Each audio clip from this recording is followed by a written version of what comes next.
வணக்கம். நான் சாந்தி வெற்றிவேல். இந்த சதுரகிரி மலையை பற்றி தெரிந்து கொள்ள வேண்டும் என்று விளையாட்டாக ஒரு மாதத்துக்கு முன்பாக தான் இந்த தகவல்களை சேகரிக்க ஆரம்பித்து இதோ உங்களுக்கு பதிவில் கொடுத்திருக்கிறேன். இதை படிக்கும் போதும் தெரிந்து கொள்ளும் பொழுதும் இதை உங்களுக்கு சொல்லும் பொழுதும் நிறைய ஆச்சரியமான விஷயங்கள் என் வாழ்க்கையில் நடந்தது. இதை உங்களுடன் பகிர்ந்து கொள்ள விரும்புகிறேன். இந்த விஷயங்களை படித்துவிட்டு நீங்கள் முடிக்கும் பொழுது உங்கள் வாழ்க்கையிலும் நிறைய நல்ல விஷயங்கள் நடக்கும். இதுவரை நமக்கு தெரியாத எத்தனையோ ரகசியங்கள் அங்கே நிறைந்திருக்கிறது. சித்தர்களின் சொர்க்க பூமி. அப்படி என்றால் அவர்கள் அங்கே எத்தனை மகிழ்ச்சியாக வாழ்ந்திருப்பார்கள். பல மர்மங்கள் ரகசியங்கள் நிறைந்த சதுரகிரி மலையின் அதிசயங்கள். இது எங்கே இருக்கிறது என்று தெரியுமா? மதுரைக்கு அருகிலுள்ள பத்தாயிருப்பு பகுதியில் அமைந்துள்ள இந்த சதுரகிரி 4 மலைகள், அதாவது சிவகிரி, விஷ்ணுகிரி, பிரம்மகிரி, சித்தர்கிரி என்று ஒன்று கூடி சதுர வடிவில் இருப்பதால் இதற்கு சதுரகிரி என்று பெயர். இங்கு மகாலிங்கம் குடிக்கொண்டிருக்கும் புனித பூமி. இங்கு நிறைய விஷயங்கள் இருக்கிறது. சித்தர்களின் மறைமுக வாழ்க்கை ரகசியமும் இங்கே ஒளிந்திருக்கிறது. சதுரகிரி மலை ஏறுவது என்பது சாதாரண பயணமல்ல. இன்றும் அங்கே 18 சித்தர்களும் பல்லாயிரக்கணக்கான முனிவர்களும் சூட்சும வடிவில், அதாவது நம் கண்களுக்கு தெரியாத காற்றாகவோ அல்லது ஒளியாகவோ வாழ்ந்து வருவதாக நம்பப்படுகிறது. இவர்கள் இன்றும் அங்கே தவம் செய்து கொண்டிருக்கிறார்கள். இதற்கு நிறைய விஷயங்கள் இதில் இருக்கிறது. அதிசயமான மூலிகைகள் நீர் உள்ளது. மலையில் மாங்கனி ஓடை, கோரக்கர் தீர்த்தம் என பல நீரூற்றுகள் இருக்கிறது. இந்த நீர் நூற்றுக்கணக்கான அபூர்வ மூலிகைகளை தொட்டு கொண்டு வருவதால் இதில் நீராடினால் எப்பேற்பட்ட தீராத நோயும் குணமாகும் என்பது ஒரு பெரிய அதிசயம். குறிப்பாக காயகல்ப மூலிகைகள் இந்த மலையில்தான் அதிகமாக இருக்கிறது. இந்த மலையில் ஒரு ரகசியம் இருக்கிறது. சித்தர்கள் அனுமதி இல்லாமல் யாரும் இந்த மலைக்குள் எளிதாக நுழையக்கூட முடியாது. சிலர் பாதை மாறி செல்லும்போது திடீரென்று ஒரு நாய் அவர்கள் முன்பு வந்து பாதையை காட்டும். அந்த நாய் மலை உச்சி வரை வந்து விட்டு திடீரென்று மறைந்து போகும். அந்த நாய் கால பைரவனின் அம்சம் அல்லது ஒரு சித்தரின் வழிகாட்டுதல் என்று பக்தர்கள் சிலிர்ப்போடு உணர்ந்து சொல்கிறார்கள். அதிசயமான மரங்களும் பாறைகளும் இங்கு நிறைந்திருக்கிறது. அப்படி பாறையில் என்ன அதிசயம் இருக்கிறது என்றால், இந்த பாறைகளை தட்டினால் உலோக சத்தம் கேட்கும். மேலும் ஜோதி புட்கள் எனப்படும் ஒரு வகை புல்கள் இரவு நேரங்களில் தானாகவே ஒளி வீசி அழகாக காட்சியளிக்கிறது. சித்தர்கள் நடமாடும் குகைகளுக்கு அருகே சென்றால் சொல்ல முடியாத ஒரு வகையான நறுமணம் அல்லது சந்தன வாசனம், ஜவ்வாது வாசம், இப்படி ஏதாவது ஒரு வாசம் வீசும். இதுவே அவர்கள் அங்கே இருப்பதற்கான அறிகுறி. ரசவாத வித்தையை சித்தர்கள் இந்த மலையில்தான் செய்தார்கள் என்று சொல்லப்படுகிறது. இன்றும் அந்த இரகசிய குகைகள் மற்றும் மூலிகைகள் அங்கே மறைந்துள்ளது. ஆனால் பேராசை கொண்டு தேடுபவர்களுக்கு அவை எதுவும் கண்களுக்கு தெரியாது. உண்மையான பக்தர்களுக்கு மட்டும் அது புலப்படும். அந்த இரவு நேர அதிசயம் என்பது அமாவாசை மற்றும் பௌர்ணமி நாட்களில் நள்ளிரவில் மலை உச்சியில் மிக பெரிய ஒளிப்பிழம்பு தோன்றி மறைவதை பல பக்தர்கள் இன்றும் பார்த்து அதிசயித்து இருக்கிறார்கள். இது சித்தர்கள் ஒன்று கூடி சிவபெருமானை வணங்கும் ஜோதி தரிசனம் என்று போற்றப்படுகிறது. இந்த சதுரகிரியின் சிறப்பை பற்றி சொன்னால் புரியாது. சென்றால் மனம் அமைதி கிடைக்கும். உடல் புத்துணர்ச்சி பெறும். கைலாயத்துக்கு சென்ற புண்ணியம் சதுரகிரிக்கு சென்றாலே கிடைக்கும். அப்படி என்றால் இங்கு எத்தனை அதிசயம் ஒளிந்திருக்கிறது என்று சொல்வதற்கே இல்லை. சித்தர்கள் இன்றும் நம்முடன் வாழ்ந்து கொண்டிருக்கிறார்கள் என்ற விஷயம் அங்கே போகும் வரை நமக்கு தெரியாது. ஆனால் அங்கே சென்று உணர்ந்த பக்தர்களுக்கு அது தானாகவே புரிந்துவிடுகிறது. சுந்தர மகாலிங்கத்தை பற்றி சொல்லப் போகிறேன். இதை சதுரகிரியின் இதய துடிப்பு என்று கூட சொல்லலாம். சுந்தர மகாலிங்கம், சந்தன மகாலிங்கம் சதுரகிரியின் நாயகர்கள். சதுரகிரி மலை உச்சியில் 2 முக்கியமான லிங்கங்கள் இவை. இதில் நமது நாயகன் சுந்தர மகாலிங்கம். உருவமில்லாத சுயம்பு என்றால் இது மனிதர்களால் செய்யப்பட்டதல்ல, தானாகவே உருவானதுதான் இந்த லிங்கம். மற்ற சுயம்பு லிங்கத்தைப் போல இது நேராக இருக்காது, சற்று சாய்ந்த நிலையில் இருக்கும். இதற்கும் ஒரு சுவாரஸ்யமான காரணம் இருக்கிறது. அந்த சாய்ந்த கோலம் அதிசயம் கேட்டால் ஆச்சரியப்படுவீர்கள். முன்னொரு காலத்தில் பச்சைமால் என்ற இடையர் ஒருவர் மலையில் பசு மேய்த்து கொண்டிருந்தார். ஒரு பசு மட்டும் தினமும் ஒரு குறிப்பிட்ட புதருக்கு சென்று பால் சொரிவதை கண்டார். அங்கு அதை பார்த்தபோது ஒரு மேடு தெரிந்தது. அதை தோண்டி பார்த்தபோது அங்கு லிங்கம் இருந்தது. அவர் அந்த லிங்கத்தை தொட்டு வணங்க சென்றபோது இறைவன் அவருக்கு சாய்ந்தபடி காட்சி தந்தார். சிவபெருமானின் அழகை கண்டு வியந்த அந்த இடையர் அவரை தொட முயன்றபோது இறைவன் அவரிடம் வருவதற்காக சற்று சாய்ந்து கொடுத்தாராம். அதனால்தான் இன்றும் அந்த லிங்கம் சாய்ந்தே இருக்கிறது. மற்றொரு நாயகன் சந்தன மகாலிங்கம். சித்தர்கள் குரு சந்தன மகாலிங்கத்துக்கு. இதற்கு மேலே சந்தன மகாலிங்கம் இருக்கிறது. இங்குதான் 18 சித்தர்களும் ஒன்று கூடி சிவபெருமானை வழிபட்டதாக கூறப்படுகிறது.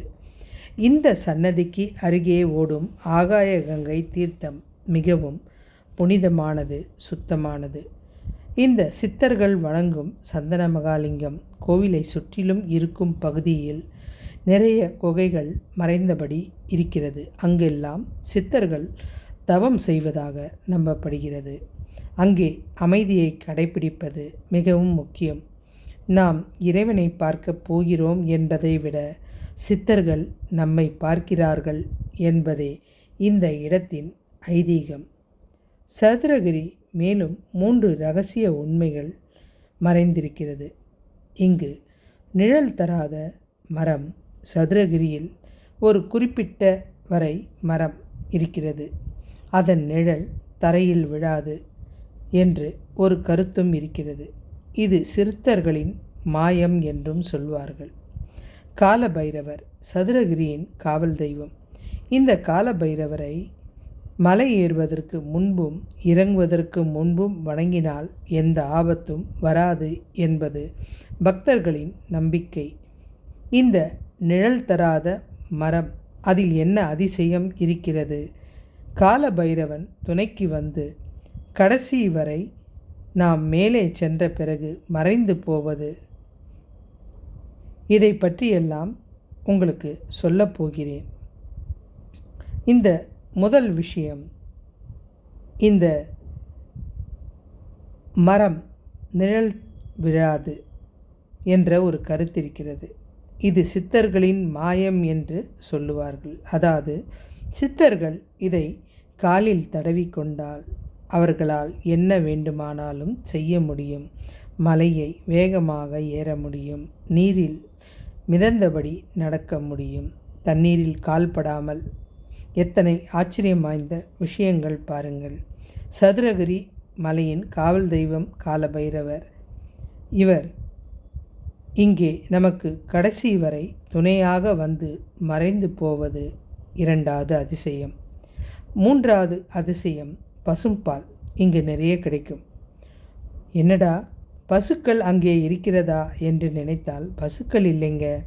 இங்கே பாறைகளில் இருந்து நள்ளிரவில் இந்த பால் கசிவதை நிறைய பேர் பார்த்திருக்கிறார்கள். இது அபிஷேகத்துக்கு தேவர்களால் செய்ய வைத்த அதிசயமான செயல் என்று நம்பப்படுகிறது. இந்த மலைக்கு போவதற்கு முன்பாக மனதில் தூய்மையோடு செல்பவர்களுக்கு மட்டும் சித்தர்கள் தரிசனம் தானாக கிடைக்கும். இன்னும் இதில் தீராத ரகசியங்கள் நிறைய இருக்கிறது. குறிப்பாக அங்கே சித்தர்கள் செய்த, இன்றும் தொடர்ந்து செய்து கொண்டிருக்கிற சில அதிசயங்கள் தெரிந்து கொள்ளுங்கள். இங்கு கோரக்க முனிவர் ஒரு ரகசியம் செய்திருக்கிறார்.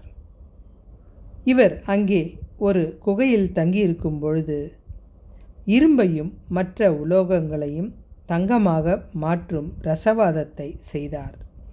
ஆனால் அந்த தங்கம் மக்கள் கையில் கிடைத்தால் அவர்கள் பேராசை கொண்டு அலைவார்கள் என்று எண்ணிய அவர் ஒரு விசித்திரமான மூலிகை சாறை அதன் மேல் தெளித்து மறைத்து விட்டார். அதன் பின் அந்த தங்கம் அத்தனையும் கருப்பு நிற பாறைகளாக மாறிவிட்டது.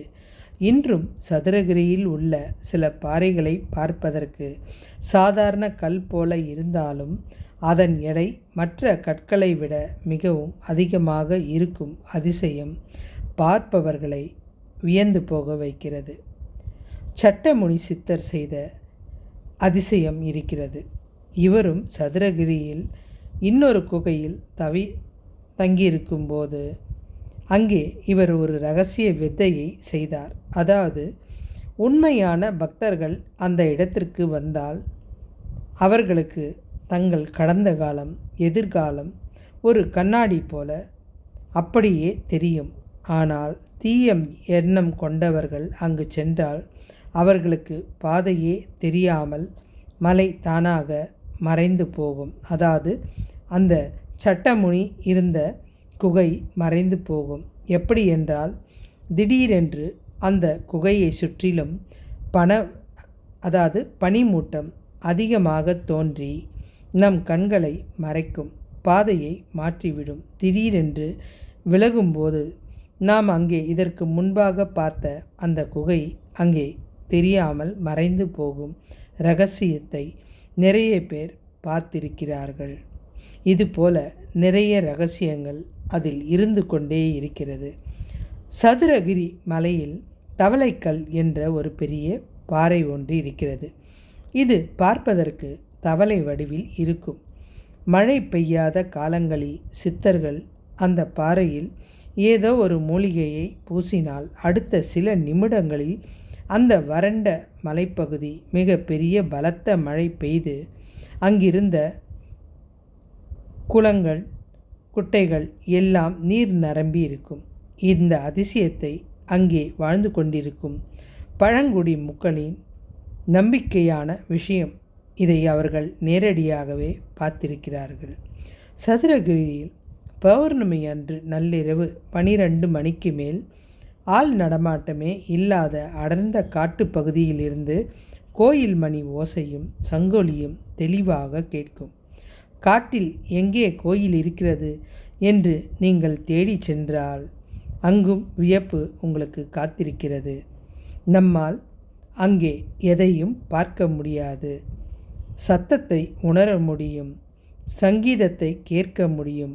ஆனால் நம் கண்ணுக்கு அந்த கோவில் எதுவுமே தெரியாது.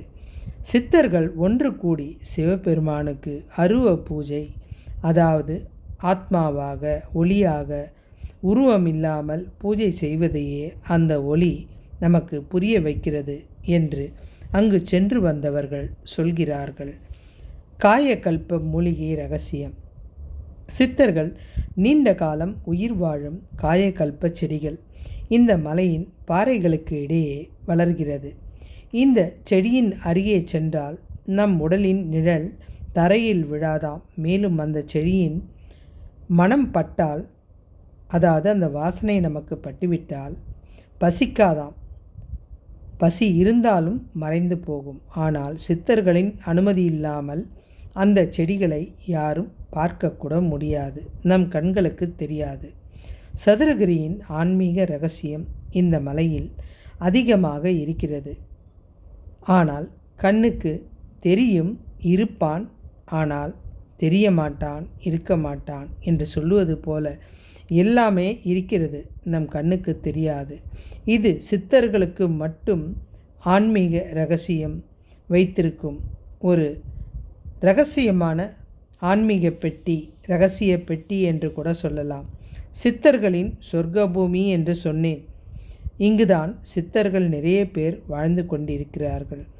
உருவமாக, அருவமாக, ஒளியாக, மரமாக, பாறையாக, இப்படி பல வடிவங்களில் அங்கே அமர்ந்து தவம் செய்து கொண்டிருக்கிறார்கள். நீங்கள் மலை ஏறும்போது யாரோ ஒரு முதியவர் வந்து மெதுவாக போப்பா என்று சொல்லிவிட்டு மறைந்தால் அது கூட ஒரு சித்தராக இருக்கலாம். அப்படி என்றால் இங்கு எத்தனை சித்தர்கள் இருப்பார்கள் என்று பாருங்கள். நம்மிடம் சிலர் இப்படி போகாதே, அப்படி போ, எங்கே போகிறாய், இப்படி நம்மிடம் கேள்வி கேட்கும் அத்தனை பேரும் சித்தர்கள்தான். இந்த சித்தர்கள் வாழும் இந்த சதுரகிரி மலை பொய் சொல்லாது என்பதே இந்த மலையின் தாரக மந்திரம். இவர்கள் அனைவருமே அஷ்டமா சித்திகள் தெரிந்தவர்கள். யோசித்து பாருங்கள். இவர்கள் எந்த வடிவில் வேண்டுமானாலும் அங்கே தங்கி தவம் செய்து கொண்டிருப்பார்கள். ஆனால் அவர்கள் விரும்பினால்தான் நம்மால் அவர்களை பார்க்க முடியும். நாம் பெருமையாக நான் போய் சித்தரை பார்த்து அருள் பெறப் போகிறேன் என்று போனால் நிச்சயமாக நம் கண்களுக்கு தெரியாமல் மறைந்தோ அல்லது கரைந்தோ அல்லது நம் கண்ணெதிரே பறந்தோ சென்று விடுவார்கள். இதை சில பேர் நிறைய தடவை பார்த்திருக்கிறார்கள். ஏறத்தாழ எல்லா சித்தர்களும் இந்த மலையில் தங்கியிருக்கிறார்கள், வாழ்ந்திருக்கிறார்கள், தவம் செய்திருக்கிறார்கள். தங்களது சக்திகளை பயன்படுத்தி ஏதேதோ சாதனைகள் செய்து மறைத்து வைத்திருக்கிறார்கள். அப்படி என்றால் இங்கே அகத்தியர் வரவில்லையா என்ற உங்களது கேள்வி எனக்கு புரிகிறது. அவரும் இங்கே வந்தாராம். புராண காலத்தில் உலகை சமன்படுத்த அகத்தியர் தென் திசைக்கு வந்தபோது இந்த சதுரகிரி மலையில் தங்கி தவம் செய்தார். சித்தர்கள் இங்கு வந்தால் இந்த மலையை தவற விடுவதில்லை போலிருக்கிறது. அப்போது நடந்த ஒரு சம்பவம், அவர் தவம் செய்து கொண்டிருக்கும் போது அங்கிருந்த முனிவர்கள் அனைவருக்கும் கடுமையான தாகம் ஏற்பட்டது. அந்த சமயம் மலையில் நீரோடைகள் வறண்டு போயிருந்தது. அவர்கள் அகத்தியரிடம் முறையிட்டார்கள். அகத்தியர் தன் கையில் இருந்த கமண்டல நீரை ஒரு பாறை மீது தெளிக்க ஆச்சரியமாக அந்த பாறையிலிருந்து வற்றாத நீர் ஊற்று ஆறாக வெளியே வந்தது. இது இன்றும் சதுரகிரியில் ஒரு தீர்த்தமாக இருப்பதாக சொல்கிறார்கள். ஒரே நேரத்தில் பல இடங்களில் அகத்தியர் சதுரகிரி மலையில் ஒரு குகையில் தவம் செய்து கொண்டிருக்கும் போது இந்த ஆச்சரியத்தை நிகழ்த்தினார். அதே நேரத்தில் திருக்குற்றாலத்திலும் பொதிகை மலையிலும் பக்தர்களுக்கு காட்சி கொடுத்தார். இந்த காயச்சித்தி வித்தை ஒரே நேரத்தில் பல உருவம் எடுத்தல் சித்தருக்கே உரிய அதிசயம். இருங்க இதோட ரகசியம் முடியலங்க. இங்கே நாரதரும் ஒரு முறை வந்தார். அங்கே ஆயிரக்கணக்கான சித்தர்கள் தவம் செய்கிறத பார்த்து வியந்து போய் இவர்கள் யார் என்று அகத்தியரிடம் கேட்டாராம். அகத்தியரும் இவர்கள் அனைவரும் மனித குலத்தின் பேராசையை அழிக்கும் வரை இங்கே தவம் செய்து பூமியின் நன்மையை காப்பார்கள் என்று கூறினாராம்.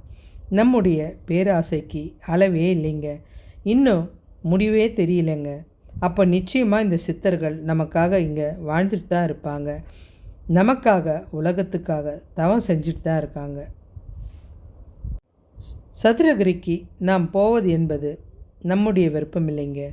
அந்த சித்தர் நம்மளை அழைச்சா நம்மால் அந்த மலை மேலே கால் வைக்க முடியும். ஒவ்வொரு கல்லும் ஒவ்வொரு சித்தர், ஒவ்வொரு செடியும் ஒவ்வொரு மருந்து. இந்த சதுரகிரின்றது ஒரு கடல் போன்றது. இங்கு சொல்லப்படாத மர்மங்கள் இன்னும் நிறைய இருக்குங்க. இதை நிறுத்தவே முடியல. அத்திரி மகரிஷி, அனுசுயா தேவி 2 பேரும் நிறைய அதிசயங்கள் இங்கே இருந்து செஞ்சுருக்காங்க. இங்கே அவங்க தங்கின குகை இருக்குது. இன்றைக்கும் அந்த இடத்துல ஒரு மரம் இருக்குது. அது எப்படின்னா, பருவ காலமே இல்லாமல் எப்போவுமே நிறைய பழங்கள் இருக்கும். அந்த பழங்களை மனிதர் யாருமே சாப்பிட முடியாது, பறிக்கவும் முடியாது. அங்கே வாழற விலங்குகளும் பறவைங்களும் மட்டும்தான் அதை சாப்பிட்டு பசிச்ச உயிர்களுக்கு பசித்திருக்கும் சித்தர்களின் கருணையை சொல்ல வைக்கும். இந்த இருட்டு வாசல் ரகசியத்தை சொல்லாமல் விட்டுட்டேனே. மலை ஏறுற பகுதியில் இருட்டு வாசல்னு ஒரு பகுதி இருக்கும். பகல் நேரத்தில் அங்கே சூரிய வெளிச்சம் குறைவாக இருக்கும். அந்த இடத்துல இன்னும் சில பக்தர்கள் விசித்திரமான அனுபவத்தை பெறுறாங்க. அதாவது, நீங்கள் தனியாக போகும்போது உங்களுக்கு பின்னால் யாராவது நடந்து வரா மாதிரி காலடி சத்தம் கேட்கும். ஆனால் திரும்பி பார்த்தா யாருமே இருக்க மாட்டாங்க. அது அங்கே காவல் காக்கிற வன தேவதைகள் தான் அப்படி கால் தடம் செஞ்சுட்டு நம்ம பின்னாடி வரும்.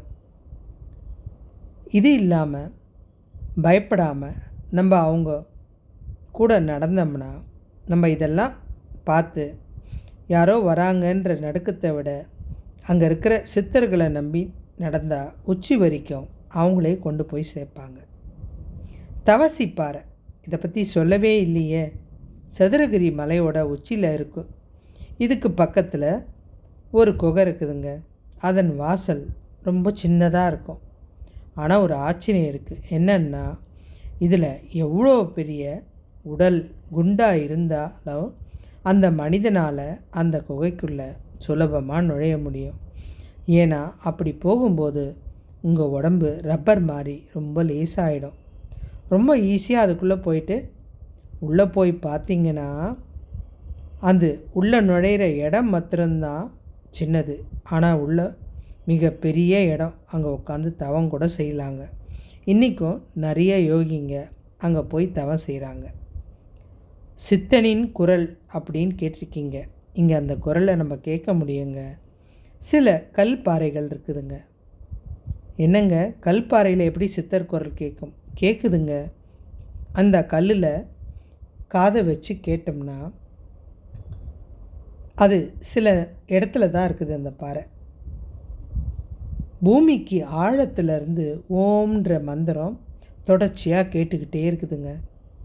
இது சித்தர்கள் பூமிக்கு அடியில் சுரங்கப்பாதையில் ஏதோ ஒரு இடத்துல உட்கார்ந்து தவம் செய்கிறதுனால இந்த அதிர்வு அந்த பாறை வழியாக நமக்கு கேட்குது. சுந்தரமூர்த்தி நாயனாரை பற்றி நிறைய பேருக்கு தெரியும். இவரும் ஈசனை பார்க்கறதுக்கு மலைக்கு வரும்போது இவருக்கு வழிகாட்ட இந்திரன் தன்னுடைய ஐராவதம்ன்ற வெள்ளை யானையை அமுச்சு வச்சார். இந்த யானையும் அவருக்கு வழி காமிச்சுதுங்க. வர்ற வழியில் ஒரு குகைக்கிட்ட வந்ததுமே அந்த யானை அந்த குகைக்குள்ளே மறைஞ்சி உள்ளே போயிடுச்சு. இன்றைக்கும் அந்த குகை அங்கே இருக்குது. அதில் இன்னும் ஒரு ஆச்சரியமான விஷயம் இருக்குது. அதில் அந்த யானை பிளிர்ற சத்தம் எல்லாராலையும் கேட்க முடியுது. இன்னும் அது அங்கே வாழுது அப்படின்னு அங்கே இருக்கிற வேடர்கள் இதை பற்றி சொல்கிறாங்க. இந்த அதிசயங்க சொல்ல சொல்ல கடல் மாதிரி போயிட்டு தாங்க இருக்குது. நீங்கள் யாராவது சதுரகிரிக்கு போகணுன்னு நினச்சிங்கன்னா எத்தனையோ ரகசியம் நிறைஞ்ச அந்த மலையில் நம்முடைய சுயலாபத்துக்காக எந்த விஷயமும் தேட போகாதீங்க. போனால் அங்கே எல்லாமே உங்களுக்கு கிடைக்கும். அதாவது மன நிம்மதி, உங்களுக்கு தேவையான ஆற்றல், சக்தி. ஆனால் இது எல்லாமே அந்த சித்தர்கள் தானாகவே உங்களுக்கு தருவாங்க. அதான் சித்தர்களுடைய தர்மம். சதுரகிரி மலையில் இந்த சித்தர்கள் செய்த இன்னும் கண்ணுக்கு தெரியாத அதிசயம் நிறைய இருக்குது. அங்கே ஒரு விசித்திரமான வித்தை செஞ்சுருக்கிறாங்க. அதுக்கு பேர் மறைப்பு வித்தை. மூலிகை புகை. அதாவது இந்த சித்தர்கள் தவம் செய்யும்போது குகைகளுக்கு அருக நம்ம போயிட்டா திடீர்னு அந்த புகை வந்து அந்த குகையை அப்படியே மூடிடும். நம்ம முன்னாடியே எதுவுமே தெரியாமல் அப்படியே கொஞ்ச நேரம் நிற்கணும். அதுக்கப்புறம் நமக்கு அந்த புகை விளங்கும்போது, அதாவது விலகி போகும்போது நம்ம பார்த்த குகை அங்கே இருக்காது. தீய குணம் இருக்கிறவங்க இதை எதையுமே பார்க்க விடாது. சித்தர்கள் இந்த சூட்சமத்தை இன்றைக்கும் பயன்படுத்திக்கிட்டு தான் இருக்காங்க. ஒரு சித்தர் இங்கே இருக்கிற கல்லை உடைச்சாராம். உள்ள தேரை ஒன்று இருந்துச்சான். அது ஒரு தவளை போல் உயிரினம். உயிருடன் இருந்ததுனால அந்த உயிருக்கு எப்படி உணவு போகுது அப்படின்னு இறைவனை கேட்டாராம். அதுக்கு இறைவன் சொன்னாராம், இறைவன் நீங்கள் குறிப்பிடுற இடத்துல மாத்திரம் இல்லைங்க, எல்லா இடத்துலையும் நிறைஞ்சிருக்கான். அவன் ஒருத்தரை காப்பாற்ற நினச்சா அவன் எங்கே இருந்தாலும் எப்படி இருந்தாலும் எந்த சூழ்நிலையில் இருந்தாலும் அவங்கள காப்பாற்றிடுவார் என்பதை அவருக்கு சொன்னார். இந்த தத்துவத்தின்படி தான் சித்தர்கள் பல 100 ஆண்டு காலம் சதுரகிரி மலைக்குள்ளே உணவு இல்லாமல் நீர் அருந்தாமல் தவமாக இருக்கிறாங்க. நீங்கள் ஒன்று நல்லா புரிஞ்சுக்கணும், சித்தர்கள் என்பவர்கள் ஏதோ மந்திரவாதிகள் கிடையாதுங்க. அவங்க இயற்கையோடு ஒன்றி போனவர்கள். சதுரகிரிக்கு நீங்கள் போனால் அங்கே வீசுகிற காற்றுல ஒரு மந்திரம் இருக்கும், ஓடுற நீரில் ஒரு மருத்துவ குணம் இருக்கும். நீங்கள் சித்தர்களை தேடி போக தேவையே இல்லை. உங்கள் பக்தி உண்மையாக இருந்தால் அந்த சித்தர்கள் உங்களை தேடி வருவாங்க. சதுரகிரின்றது அல்ல அல்ல குறையாத ஆன்மீக கடல். இங்கே காணாந்தூர் குகை, அகத்தியர் இங்கு நுட்பமான ஒரு குகைக்கு அருகே தவம் செஞ்சுருந்தார். அந்த இடத்துல சந்தன வாசம் இன்றைக்கும் வீசுறது அதிசயமாக இருக்குதுங்க. அந்த குகையில் சுற்றியோ எங்கேயுமே சந்தன மரம் கூட கிடையாதுங்க. இந்த சித்தர்கள் இருக்கிற இடம் எல்லாமே மனம் வீசுதுங்க.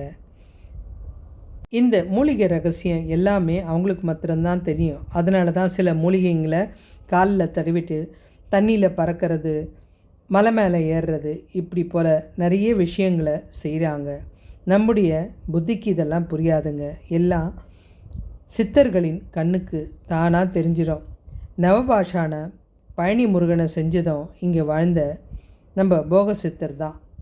இவர் அங்கே செஞ்ச சிலையை போலவே இங்கே இருக்கிற சித்தருங்களும் நிறைய நவபாஷானங்கள், அதாவது வேறு வேறு விஷயங்களை வச்சு நிறைய சிலைகளை செஞ்சு மறைச்சி வச்சுருக்காங்க. இது எதுக்காக தெரியுமா? இந்த உலகத்தை காப்பாற்றுறதுக்கு. ஏதாவது ஒரு பேராபத்து ஏற்படும் போது நிச்சயமாக அந்த சிலைகளை நம்ம கிட்ட வந்து சேர்கிற அளவுக்கு அவங்க மாற்றி வச்சுருக்காங்க. இங்கே கருநெல்லின்னு ஒரு மரம் இருக்குது, அதில் ஒரு பழம் இருக்குது. அந்த பழத்தை சாப்பிட்டா 100 வருஷம் வாழலாம். இது நம்ம கண்ணுக்கு தெரியாது, சித்தர்களுக்கு மட்டும்தான் தெரியும். அதனால தான் அந்த மரத்தை மாய வலையால் மூடி வச்சுருக்காங்க. எவ்வளோ அதிசயம் பாருங்களேன்.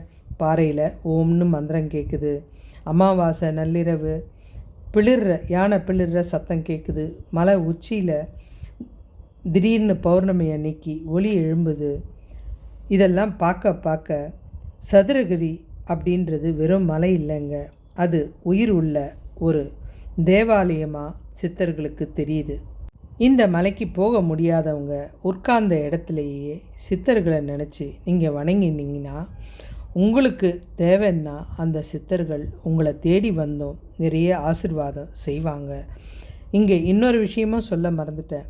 இங்கே நிறைய பேர் தவம் செய்யும்போது அவங்கள சுற்றிலும் விலங்குகளும் பாம்புகளும் கிட்ட வந்து அமைதியாக அவங்க பண்ணுற பூஜையை ரசித்து பார்த்துட்டு அவங்கள துன்புறுத்தாமல் போயிடும். சில பாம்புங்க யாரையுமே துன்புறுத்தாமல் அது பாட்டு சுருண்டு கிடக்கும். அது குண்டலி சக்தியின் அடையாளம்னு சொல்கிறாங்க. இயற்கை நமக்காக கொடுத்த மருத்துவ பெட்டி சதுரகிரி. இங்கிருக்கும் மூலிகை நீர் நம் நோயை குணப்படுத்துது. நீர் எவ்வளோ நாளானாலும் கெட்டுப்போகாது. உடலில் நல்ல கெட்ட சக்திகள்லாம் நீங்கி இரத்தத்தை சுத்தப்படுத்தக்கூடியது தான் இந்த ஜீவ நீர். இது சித்தர்கள் அப்படி தான் அழைக்கிறாங்க. நள்ளிரவு தேவர்கள் இங்கே நீராடுற அதிசயமும் இருக்குது. இன்னும் நிறைய அதிசயம் இருக்குது. மலைக்கு போனீங்கன்னா உங்களுக்கு ஒரு விஷயம் சொல்கிறேன். அமைதியாக அங்கே உட்காந்து இறைவனை நினச்சி தியானம் பண்ணுங்கள். நிச்சயமாக உங்கள் கிட்ட இருக்கிற அந்த நச்சுத்தன்மை நீங்கி இயற்கை காற்றினால் உங்கள் உடல் தூய்மையாகும். அங்கே இருக்கிற நீரை குடிச்சிங்கன்னா உங்களுடைய உள்ளம் தூய்மையாகும். அங்கே தியானம் பண்ணிங்கன்னா நீங்களே தூய்மையாகிடுவீங்க. உங்களுக்கு இதை சொல்கிறதுக்காகவே நான் பல மாதம் இந்த தகவல் அத்தனையும் ஒவ்வொன்றா பொக்கிஷமாக சேகரித்து மொத்தமாக ஒரே ஒரு கதையில் உங்களுக்கு சொல்லியிருக்கேன். நிச்சயம் உங்களுக்கு இந்த விஷயம்லாம் தெரிஞ்சால் ஆச்சரியப்படுவீங்க. இது எத்தனை பேருக்கு தெரியும்னு தெரியாது. நான் உங்களுக்கு இதை சொல்லியிருக்கேன். இது சொல்ல நான் எத்தனை சிரமப்பட்டேன், எத்தனை சந்தோஷம் அடைஞ்சேன்னு தெரியாது. உங்களுக்கு பிடிச்சிருந்தா லைக் பண்ணுங்கள், கமெண்ட் பண்ணுங்கள், ஷேர் பண்ணுங்கள். சித்தர்களை நினச்சி தவம் பண்ணுங்கள். நீங்கள் நினச்சது அத்தனையும் உங்களுக்கு வாழ்க்கையில் இது வரைக்கும் நிறைவேறலைன்னா நிறைவேறும். இதை முழுமையாக கேளுங்க, தவற விடாதீங்க. மீண்டும் ஒரு நல்ல தகவலோடு உங்களை சந்திக்கிறேன். நன்றி. சாந்தி வெற்றிவேல். சேனலை சப்ஸ்கிரைப் பண்ணுங்கள். நல்லது மட்டுமே செய்ய நினைக்கிற நமக்கு நிச்சயமாக அந்த சித்தர்கள் ஏதோ ஒரு வடிவத்தில் வந்து நமக்கு உதவி செஞ்சிட்டே இருக்காங்க. இதை நான் அனுபவபூர்வமாக உணர்ந்திருக்கேன். நீங்களும் இதை கண்டிப்பாக கடைப்பிடிச்சு எனக்கு உங்களுக்கு வாழ்க்கையில் ஏற்பட்ட நல்லதை கண்டிப்பாக சொல்லுங்கள். நன்றி.